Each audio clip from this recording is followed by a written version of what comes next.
In today's lesson, we're going to talk a little bit more about monopolies with surpluses and deadweight loss and a few other things like regulating monopolies. So first, we're going to draw a picture of our two types of monopolies, the natural and the artificial monopolies, in profit. So we're going to start here. Demand equals the price that they're going to charge, and demand equals the price they're going to charge here, and marginal revenue, and marginal revenue.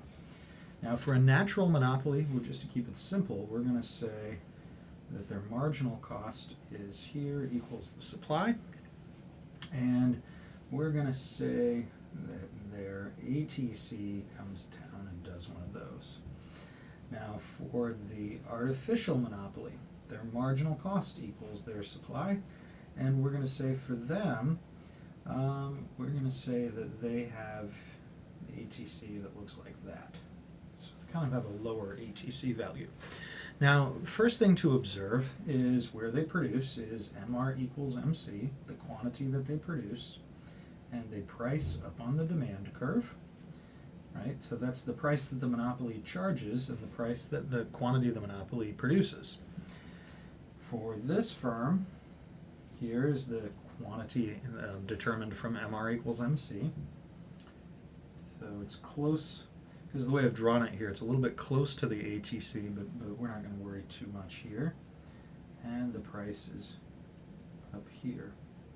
Now, for both of these monopolists are earning a profit because, as you can see, the ATC is less than the price. And here, price is way up here. ATC is actually even below that dot down here. So they're both earning a profit. We're not going to draw the profit rectangles, but we are going to observe a couple of things about them. First, we're going to see that if we had perfect competition, right, if we had perfect competition, that we would actually have a lower price and more transactions. Now, why is that? So a perfectly competitive firm, I'm going to just draw a quick sketch up here, will have MC equals the supply, and we'll have Mr. DARP. Right? So that firm is going to profit maximize where MR equals MC, and the price they charge is here. That's where demand equals supply. It's also where price equals marginal cost. So if we say that demand equals supply, let me write that out clearer here. If demand equals supply and marginal cost equals the price, that's what we call, if we are at that quantity, that's the quantity where we're producing, we are what we call allocative efficient, okay? As opposed to the other type of efficiency, which was productive efficiency. So for our purposes, what we can observe is first, the productive efficiency is that they're operating at their lowest MC, and we know that they aren't, right? Here they're not, and there isn't an ability to operate at lowest ATC for natural. So for these types of firms, right, these two are not productively efficient because they're not at their minimum ATC. This one can't be, and this one is just not. It could be, but it's just not. But they're also not allocatively efficient, and that's a piece to kind of think about a little bit more here for a brief moment.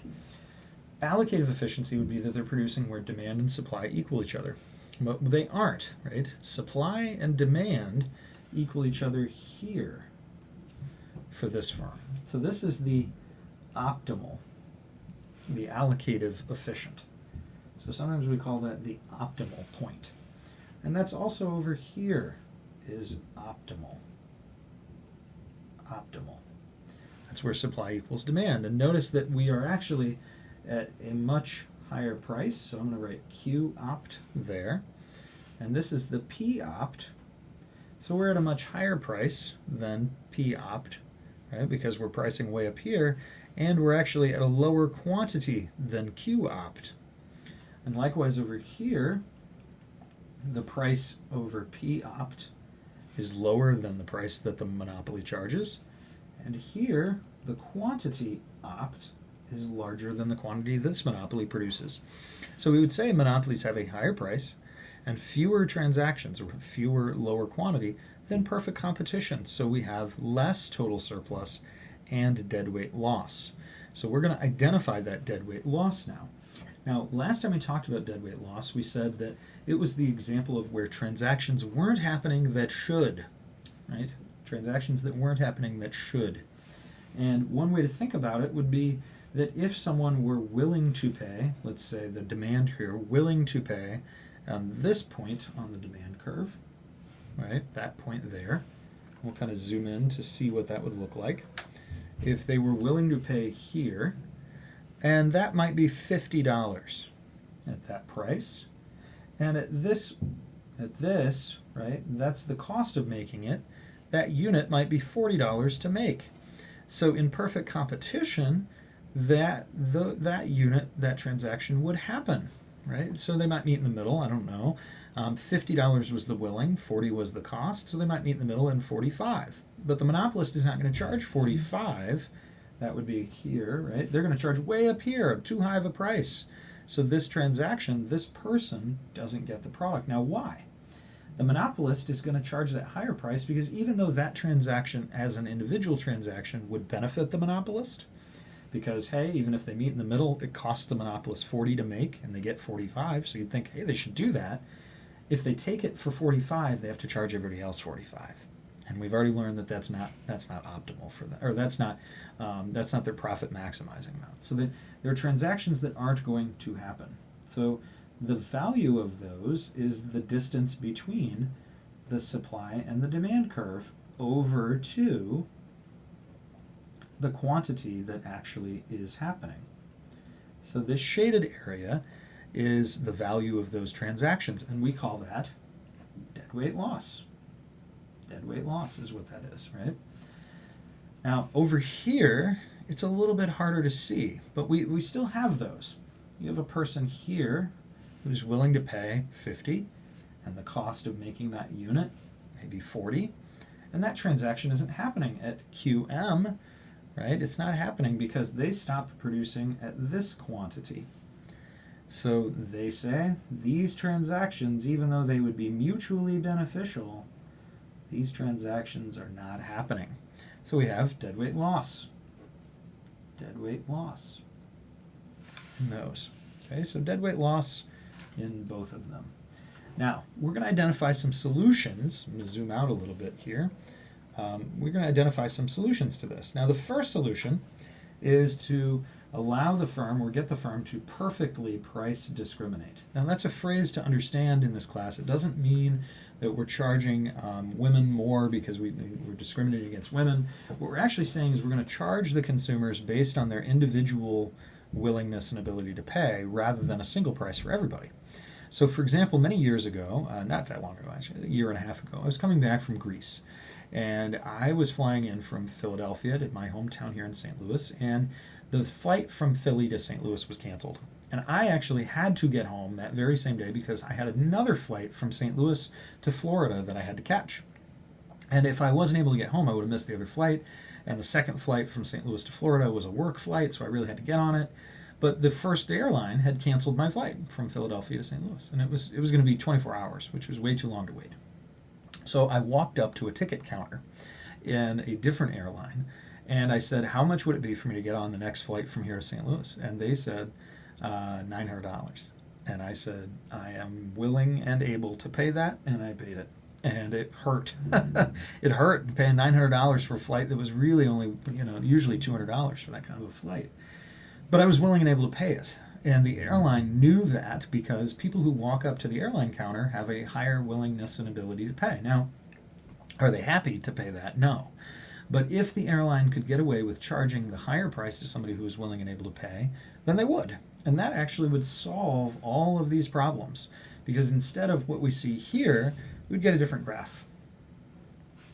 Instead, if they were willing and able to charge everybody what their actual price was, right? And if they were able to say, okay, you up here on the demand curve, you're willing to pay this price, that's how much you pay. If you're willing and able to pay this price, that's how much you pay.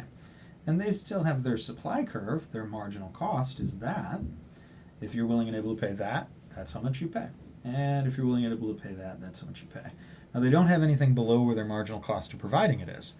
But when by doing this, they charge these people different prices, every time they sell an additional unit, right, every time they move over an additional unit, the additional revenue from each one of those additional units is the same as the price. So MR now equals demand equals the price. So they produce here at this quantity, right? The firm produces at that quantity, and then they are at supply equals demand. So we fulfill supply equals demand, and we fulfill marginal cost equals the price. And so everybody's happy, right? The deadweight loss disappears because these transactions now happen, right? Because they wouldn't have happened before. It would have been those, but they're now happening. Everybody's happy, right? And wrong. The reason why this is considered maybe a suboptimal solution, even though it is technically the optimal quantity, and that, the optimal quantity, is that all of this stuff, right, they don't share the surplus anymore, right? We're maximizing the total amount of surplus, which is another way of saying this. Maximize surplus. That's another way of saying this. But all of the surplus is the producer surplus, because if this guy right up here is me paying $900, and that's my maximum willing and able to pay, I got zero consumer surplus out of that flight. And so they got all of it. And so we'd consider this first solution of price discrimination maybe suboptimal for the problem that we're dealing with here. Now, does it mean that it's bad? No. And in fact, you probably see other examples of it out there, that lots of firms do it. Even airlines that are oligopolies will price discriminate. Restaurants will price discriminate. So if you have a monopolistic competition, any kind of degree of price discrimination is something that's good for the firm, and it increases the number of transactions. Another example in restaurants would be a senior citizen or a student discount. And you might think that they're doing that out of the goodness of their heart. In fact, they're doing it because they know that senior citizens and students have a lower willingness and ability to pay, and they can't profit maximize if they charge everybody that lower price. But if they charge those people lower prices, then they get those people in the door, and they make a little bit of money off of them, and they make more profit than they otherwise would have. So that's price discrimination. There's a lot more about that topic in Module 63 that we can get into later in that homework assignment. So then there's some other things that are down here that are options, right? So the first one that often students want to do is they want to tax. So let's talk about taxes, what would happen if they did. If we put in a tax on either one of these firms, an excise tax, it would shift, as we see here, the marginal cost or the supply curve up by the amount of the tax.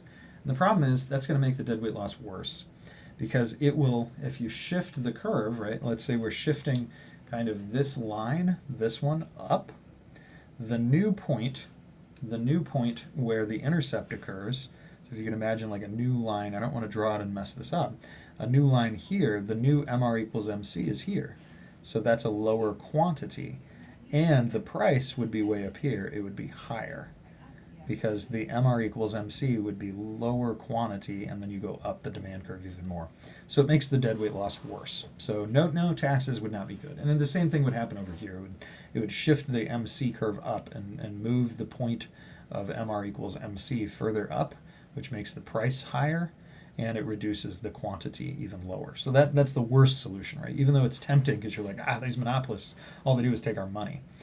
Lump sum taxes would also not shift the curve. It would remove an areal quantity from the monopoly's profit. So we didn't draw a profit rectangle here.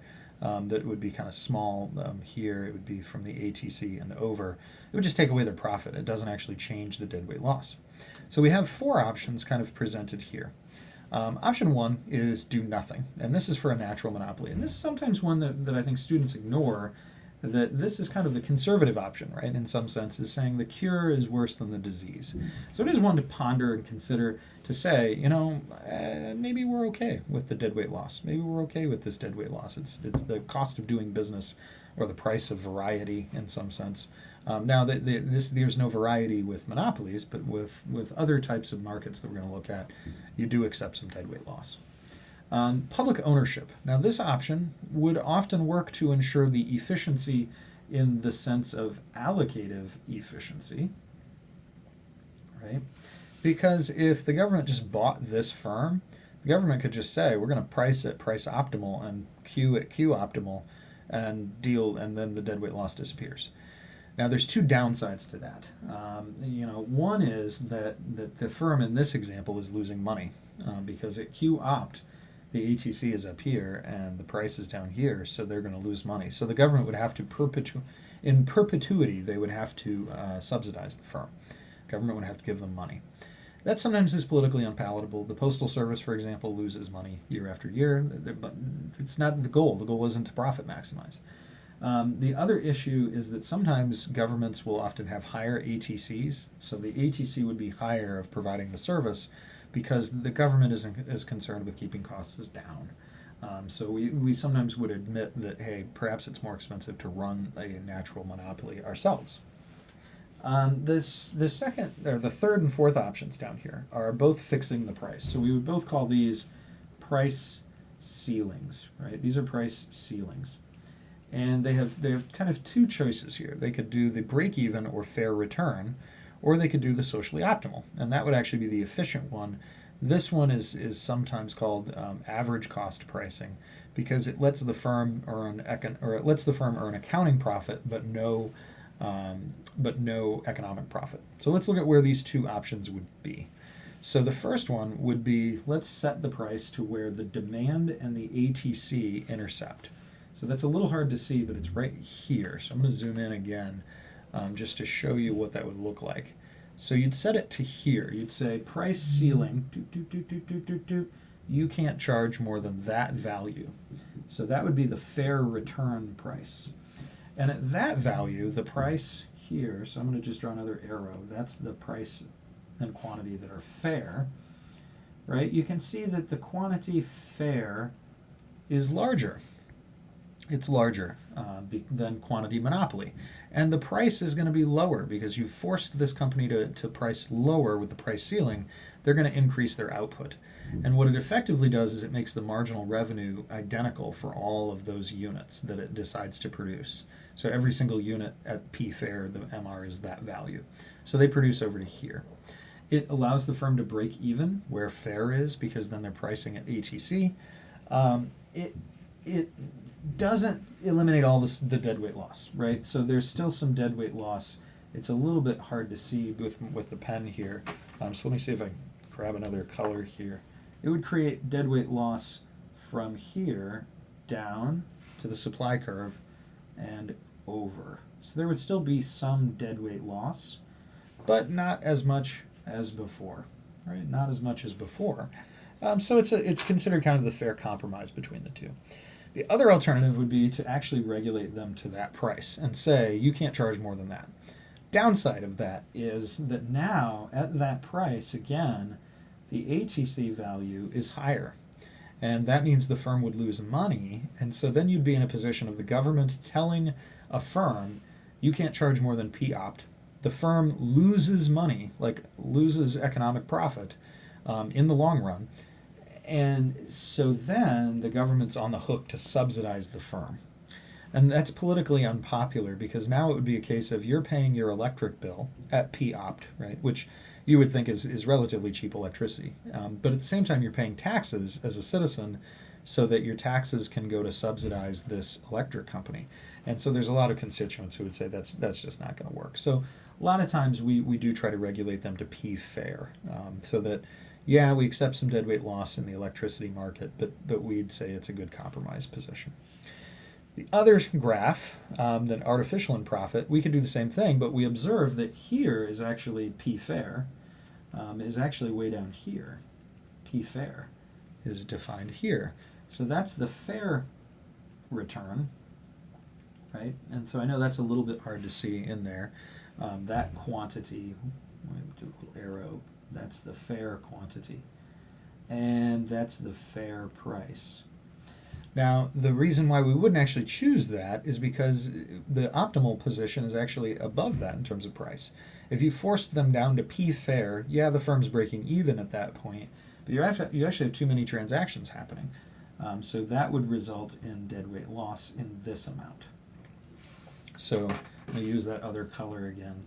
If you did P fair here, you would have deadweight loss in that amount, because those are the transactions that shouldn't be happening that are.